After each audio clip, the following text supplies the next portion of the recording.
Jhalod road ઓવરબ્રિજથી લઈને Limbdi bypass સુધી 6 કિલોમીટરનો માર્ગ ફોરલેન બનાવવામાં આવશે। મહત્વપૂર્ણ બાબત એ છે કે અહીંયાથી ટૂંક સમયમાં દિલ્હી મુંબઈ એક્સપ્રેસ વે શરૂ થતાં અહીંયા ટ્રાફિકનું ભારણ વધશે। સાથે જ અહીંયા મહત્વપૂર્ણ સરકારી કચેરીઓ, કોર્ટ, કોલેજ અને અન્ય જે સરકારી અને શૈક્ષણિક સંસ્થાઓ છે અહીંયા 24 કલાક ટ્રાફિકથી ધમધમતો આ માર્ગ છે। હવે આવનારા ભવિષ્યના દૂરંદેશી તેમજ લોકોની માંગ અને ટ્રાફિકની ભારણના કારણે હવે આ માર્ગને ફોરલેન બનાવવાની કામ તંત્ર દ્વારા હાથ ધરવામાં આવી છે અને હવે 35.53 કરોડના ખર્ચે આ માર્ગને પહોળો કરવાની કામગીરી હાથ ધરવામાં આવી રહી છે। આનું ટેન્ડરિંગ પ્રક્રિયા પૂર્ણ થઈ ગઈ છે, કામ પણ શરૂ થઈ ગયું છે।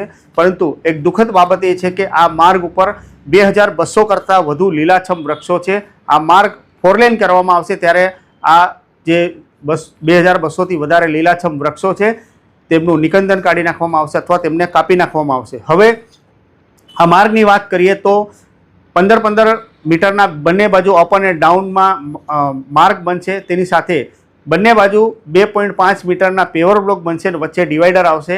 સાથે જ જે સોલાર પેનલ છે, CCTV કેમેરા છે, તમામ સુવિધાઓથી લેસ આ ફોરલેન બનાવવામાં આવશે। અહીંયા નાના મોટા ડિમોલેશન પણ થશે, જેમાં ખાસ કરીને ફોરેસ્ટ અને નગરપાલિકાની ઇરિગેશનની લાઇન અડચણમાં આવી રહી છે। સાથે જ નાના મોટા જે કાચા અને અસ્થાયી દબાણો છે તેમને પણ દૂર કરી આ રસ્તાને ફોરલેન બનાવવા માટેની કામગીરી શરૂ કરી દેવામાં આવી છે।